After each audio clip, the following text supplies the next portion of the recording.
This week on the Taking 20 podcast. So, Tom, with all that GMing, does that leave you any time for playing? You really seem to think I actually get to play this game?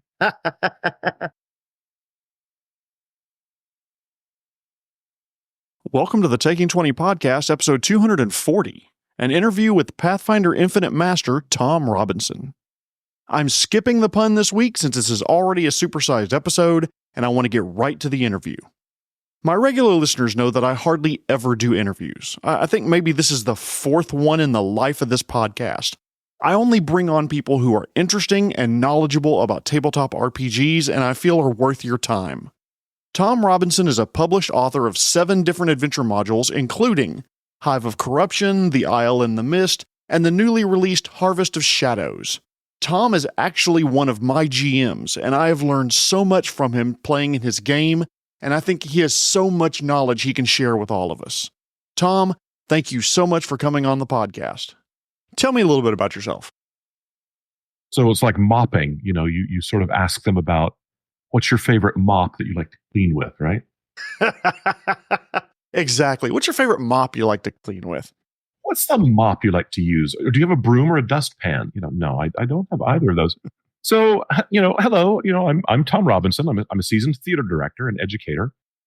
I'm based here in LA. I have the distinct honor of being the loyal staff, air quotes, to Lady Abigail Pippington from the Kingdom of Princessville.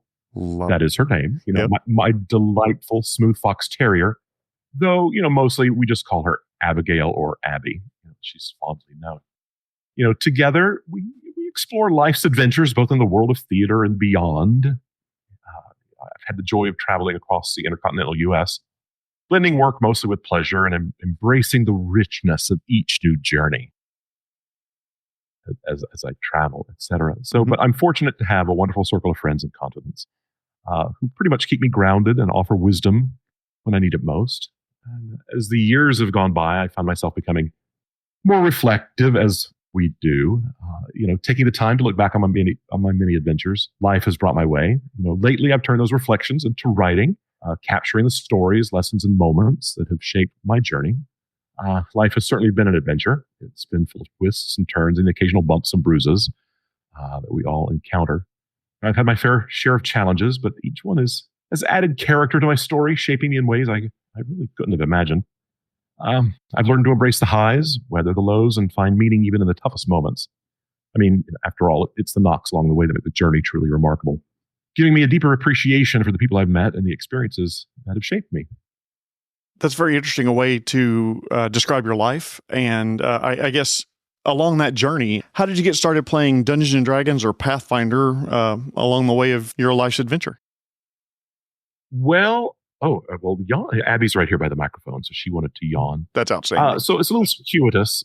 So I'll kind of start with more recent and move backwards a little bit. Okay. So I've always been sort of the go-to GM at my local game store. There are others, but I never really conformed to the D&D tropes. I played a variety of other games, nuanced, etc.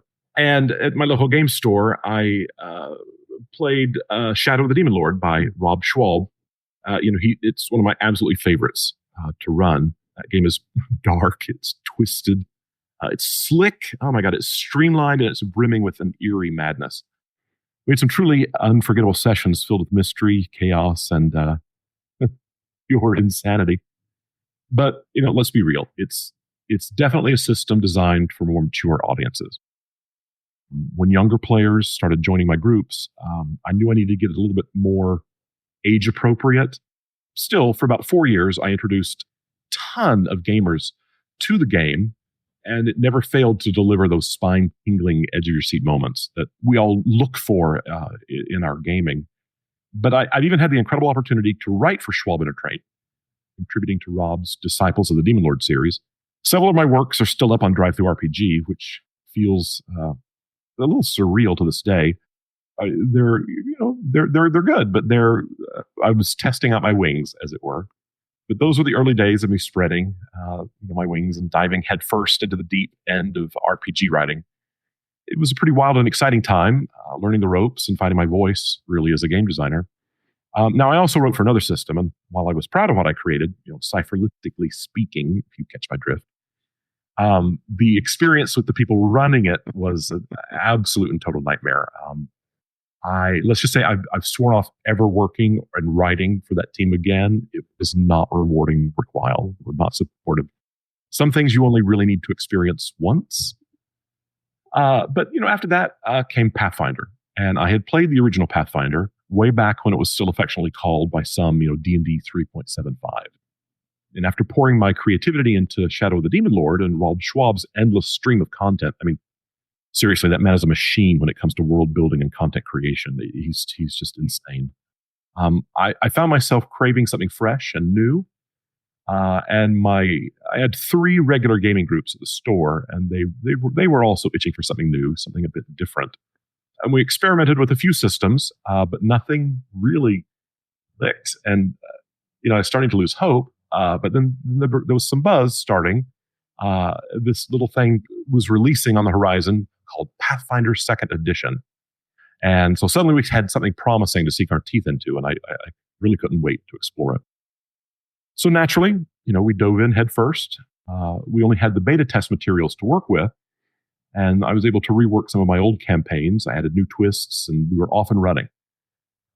It was a whole new world for my gamut of players, and we were absolutely hooked. I mean, Pathfinder has just an incredible amount of lore and history to it, and they were able to use that same lore and carry it forward into the 2nd edition. And, as any GM knows, there were plenty of times I had to improvise on the fly, but honestly, that's half the fun, right?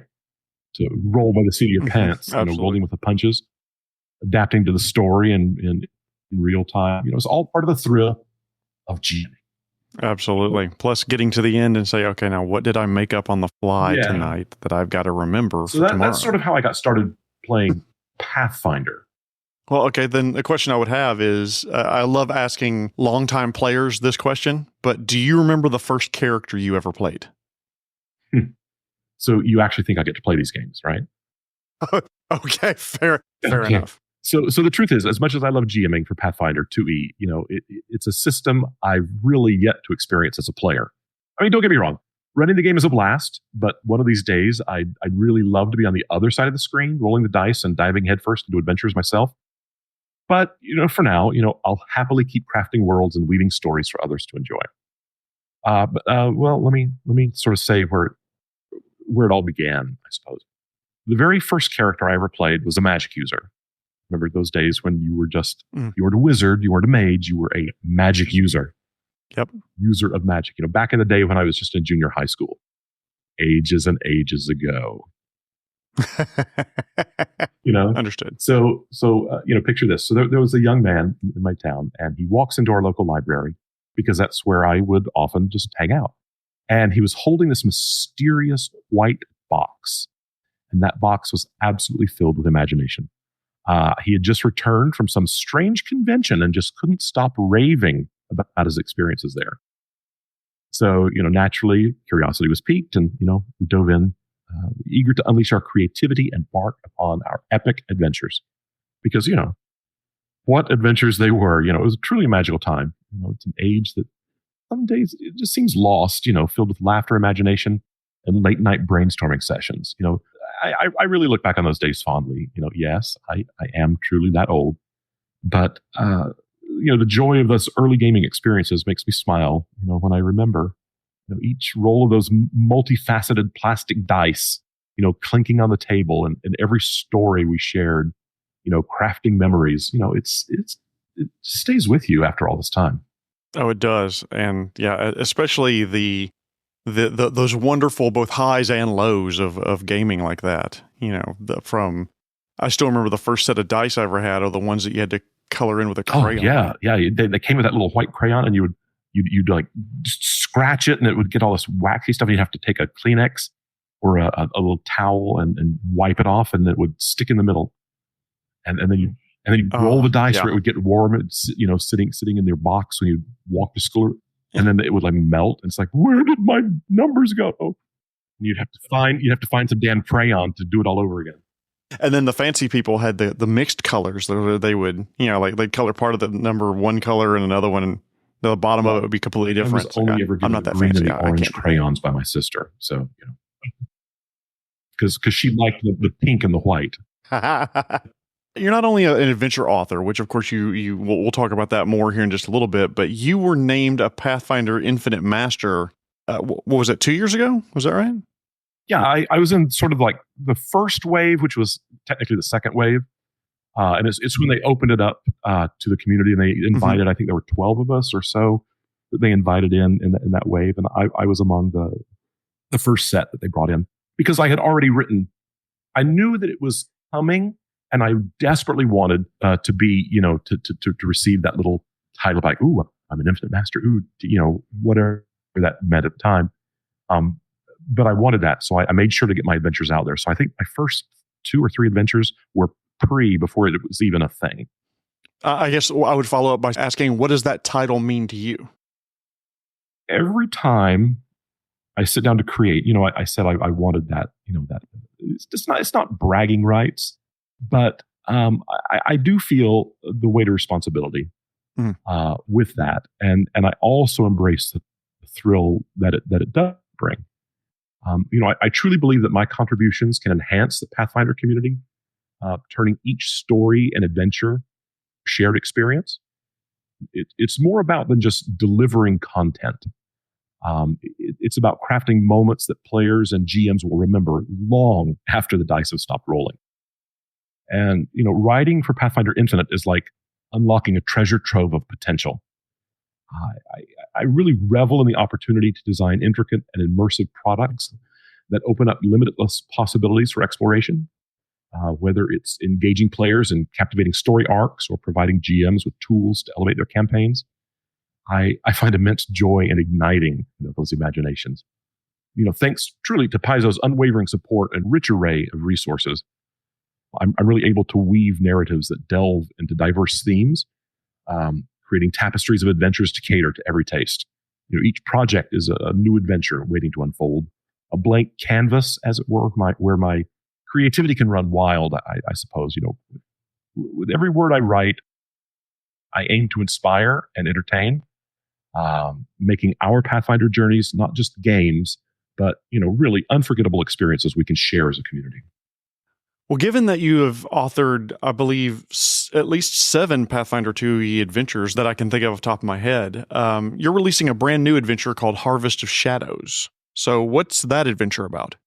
I am, absolutely. I'm really thrilled to announce that I've released a new adventure on Pathfinder Infinite. It's called Harvest of Shadows, a Pathfinder 2nd Edition Autumn Harvest adventure. And ever since I can remember, I've always wanted to weave a creepy, spine-chilling tale about a headless horseman rampaging across the countryside, snipping off heads and cackling madly along the way.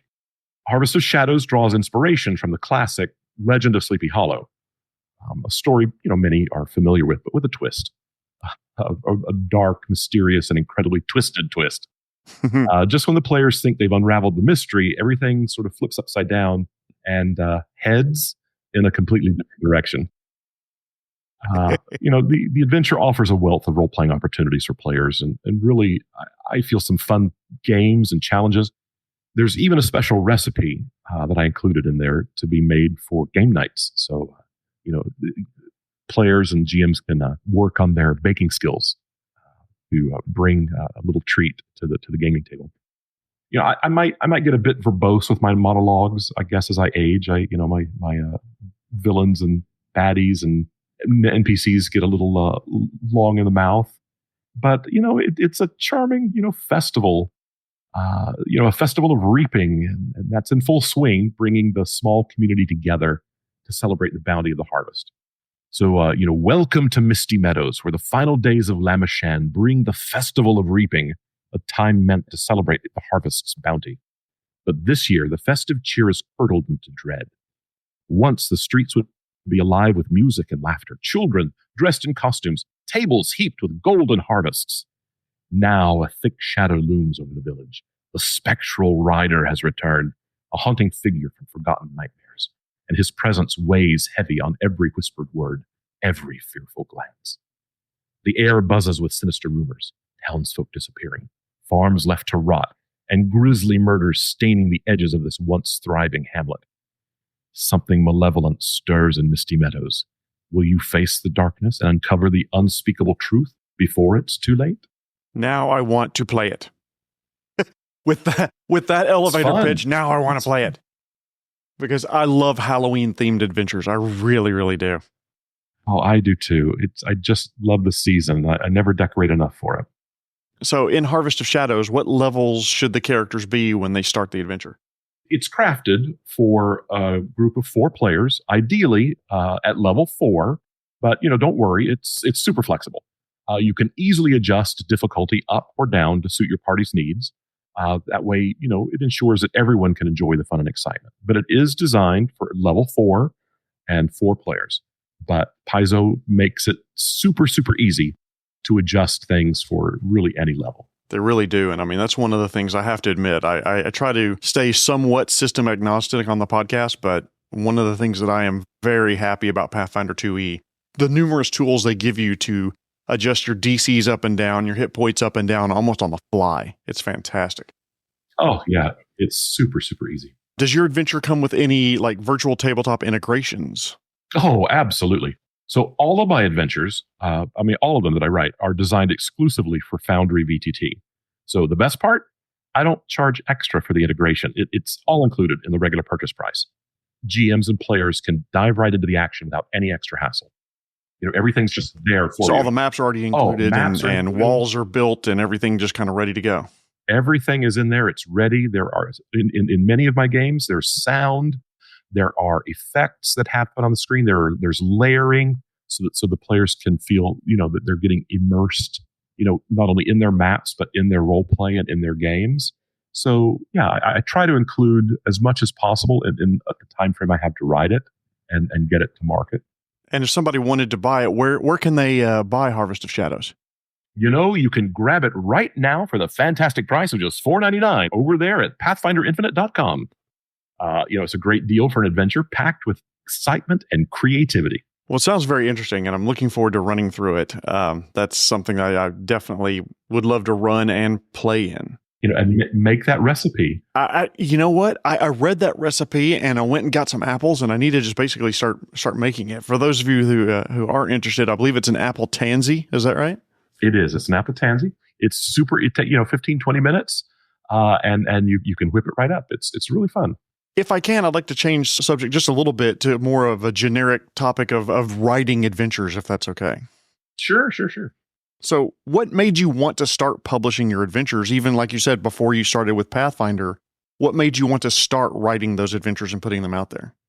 Well, I'll be honest. It's a pretty capitalistic reason, but I decided to start publishing my own adventures because if I'm going to share pieces of my imagination with the world, I might as well make a few coins while I'm at it. After all, why not turn my passion into a side hustle? It's a win-win. I always tell my acting students, your time is valuable. Establish a price for yourself. Of course, do things for free, but we work for a living. We have to make money. We need, shoelaces on our shoes. We need to, get that cup of coffee. And that's what this provides me. It's not, you don't make a huge amount of money. You make enough for a coffee every now and again. And that's okay. It's a hobby that I enjoy doing. Plus, let's be honest, I'm the type of person who likes to take charge. I'm a theater director for a reason, right? I get to call the shots, directing the actors on where to move, how to bring their characters to life. It's all about creating the perfect scene, whether it's on stage or in a game. Well, one thing that I noticed is having been exposed to your adventures that you've written through the years, there's a huge variety in the theme and the style of a lot of these different things that you've published. Where do you come up with these ideas and inspirations for the adventures you write? So why did I dive into this wild world of writing? What inspires me? Yes. Well, like everyone else, I have my own stories to share and experiences to explore. When I was a kid, I would spend countless hours wandering the dense forest of my parents' property in Florida with our dogs. And I'd be armed with my trusty plastic spaceships flying in the air. And I was completely immersed in the universe of Star Trek and every sci-fi movie I could get my hands on and find. watching our little black and white TV. Oh, just aged myself there. But I'd make all the sounds of futuristic flight and epic battles, crafting my own little mental movies, in the process. And that imaginative spirit stuck with me, even when we moved to the mountainous landscapes of southern Utah. And after school, I'd roam the hillsides of our little town, lost in my thoughts, still creating those vibrant stories in my mind. I was incredibly fortunate to have parents who nurtured my imagination. They filled our home with all kinds of books and artwork, even if they didn't truly understand my passion. But they did recognize how much I loved those things, and they wholeheartedly indulged me, sparking a lifelong love of storytelling. You did ask me about my least favorite as well? I did. Yes, please. Okay. All right. So I have to say my least favorite part of writing these adventures is that they can really be downright frustrating. I mean, seriously, sometimes they suck. I mean, oh my God, they really fucking suck so bad. I get a little manic during the process. I mean, like totally and completely off the rails insane. Man, I mean, those closest to me can really vouch for my demented insanity when I'm, deep in the writing zone and trying to create something. It's really a roller coaster of emotions, filled with moments of pure manic days, followed by extreme bouts of self-doubt. And that really sucks. But, hey, it's all part of the creative journey, right?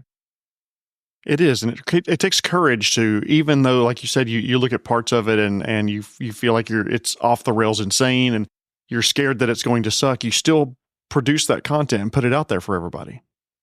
So another topic I like to cover with people that I'm interviewing, because this podcast is primarily written for kind of newer DMs and newer players. What piece of advice do you wish you'd had as a player before you ever started playing RPGs or opening your first book? Wow. What piece of advice? Man, that's a really loaded question. I've got all these years of wisdoms to share, well, seriously, if I had to choose something, I guess it would be this. Just relax and believe in yourself. Embrace your wild side. It's totally okay to be a little crazy. The only judge you really have is yourself. So just let go of those doubts. Be the person you want to be. Better yet, be the person you need to be. Just let go. Take the chance. Remember, you've got this. Dive in. Enjoy the journey. That's fantastic advice, because it really is supposed to be a game and enjoyable and all in around fun. Yes. So, you are an amazing and accomplished GM. I can say that as one of your players. So I have to ask, if you could boil down what it takes to be a good DM or GM in just a few tips, 3 or so, whatever, what would they be? Well, I would say number 1, trust yourself. You have the unique vision to see all the things your players can't. You hold the secrets and the mysteries, so keep them close to your heart and unveil them bit by bit. Weave an unforgettable story. Number 2, believe in your awesomeness. Remember, you're the one holding the keys to an epic adventure, and that's a huge responsibility. Not just to yourself, but to your players who are counting on you. Stand tall and embrace your role. You got this. Number 3, let loose. Ditch those expectations and forget about doing the things the right way. You're the spark that lights up the table, and everyone is there to enjoy your creativity and your passion. And I guess here's a bonus number 4. Embrace your inner wildness. Go ahead and be a little crazy. No, scratch that. Be a lot crazy. It's your chance to unleash all that imaginative fun, and your players, they'll love you for it. First off, thank you. Those are great pieces of advice and ones that I need to take to heart as well. Are there any aspects of GMing that maybe you find particularly difficult or you yourself are working to improve? Oh man, I will admit it. I'm no stranger to a hefty dose of imposter syndrome. There are times when I feel like a total phony, just waiting for someone to call me out on my charade. Everyone around me seems so fucking incredibly talented, and here I am, just trying to find my way and hoping I'm fooling everyone. Right? Mm-hmm. Sometimes, my mind goes completely blank and I'm faced with a tricky rules question or an unexpected situation that needs my judgment. And it's like, there are 100 pairs of eyes, staring at you, waiting for you to make it. And that self-doubt creeps in. And, but here's a secret that I've learned. When that self-doubt creeps in, I just need to channel my inner authority and speak with conviction. Because after all, I'm the one running the show. To heck with what everyone else thinks. I've got this. My players are here for a reason, and I'm ready to take them on an amazing adventure. I have made a real effort over the years to really listen more intently to what others are saying and to be open to their opinions. It's definitely a journey, and I won't lie. It's a bit of a battle sometimes. But I'm genuinely working hard to play nicely with others. I mean, because after all, it's the collaboration and shared ideas that make our adventures even more fantastic. Oh, that's fantastic advice, because my variant on that is that for years I've been a referee or an umpire in various sports. And if there's anybody who has to know, I have to be the one to know. And so even when I don't know, I know. And that's the way I have to look at it. Yeah, it's rough. All eyes are on you and you've got to decide. And just trust yourself. They believe in you. And you do. You really do. You've got this. Yeah, your players are rooting for you to succeed. They are actively working to try to help you succeed if they're good players. Yep. So to wrap up, do you have any parting thoughts on publishing adventures or tips for newer players or GMs that maybe we haven't covered yet? Well, everyone has their own amount of talent. Some have to work hard for it. Others, it just comes naturally more easily. If you have ideas and want to publish, go for it. What's stopping you really, other than yourself? You're probably not going to have that hit, right off the bat, but so what? Enjoy doing it. Put it out there. You'll never feel fulfilled till you take that chance, that leap. The important thing is really just enjoy the process and share your creations with the world. You'll never feel that amazing sense of fulfillment. Take that leap of faith.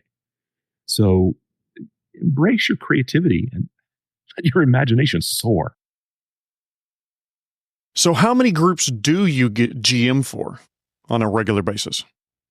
Well, right now, I am the proud GM of 4 fantastic groups of gamers.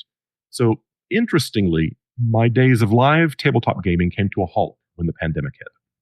And not really wanting to lose the connections I had built with my groups, over years, I felt a really strong urge to keep the momentum going and provide something for everyone who gathered each week there at the game store. So I talked to the players and we took that leap into the world of virtual tabletops. We initially gave Roll20 a shot, but let's just say it felt a bit clunky for our diverse tastes. Then we discovered this amazing new system called Foundry that was just making its debut. I always put it into tech terms, so I'd say Roll20 is like Windows 95 of tabletop gaming platforms, while Foundry is the sleek, modern Mac OS version. And being a Mac person myself, we really embraced Foundry wholeheartedly, and we're still going with it to this day. And I feel just incredibly fortunate to have such dedicated groups who have stuck with me through all this craziness. I'm genuinely thankful for each and every one of you and them. You and they have really made this journey all the more rewarding. Well, Tom, I can say it is a privilege and a pleasure to play in your games because you're a fantastic GM, and I appreciate you opening your table to me, how many years ago it was. Tom, this was a privilege and a pleasure to speak with you, and I want to thank you so much for your time. You were taking time out of your day to do this, and it means a lot to me. Thank you for the interview. It was a lot of fun. Harvest of Shadows is available now on Pathfinder Infinite and Drive-Thru RPG. And while you're there, check out Tom Robinson's other adventures that are available. As someone who has the privilege of playing in Tom's games, I can personally attest to his incredible talent and creativity. Do yourself a favor and check out his amazing work. If you do, I'd be willing to bet that you and your players would have fun doing it. Tune in 2 weeks when I'll talk all about critical hit and fumble tables and decks, the good, the bad, and should you use them.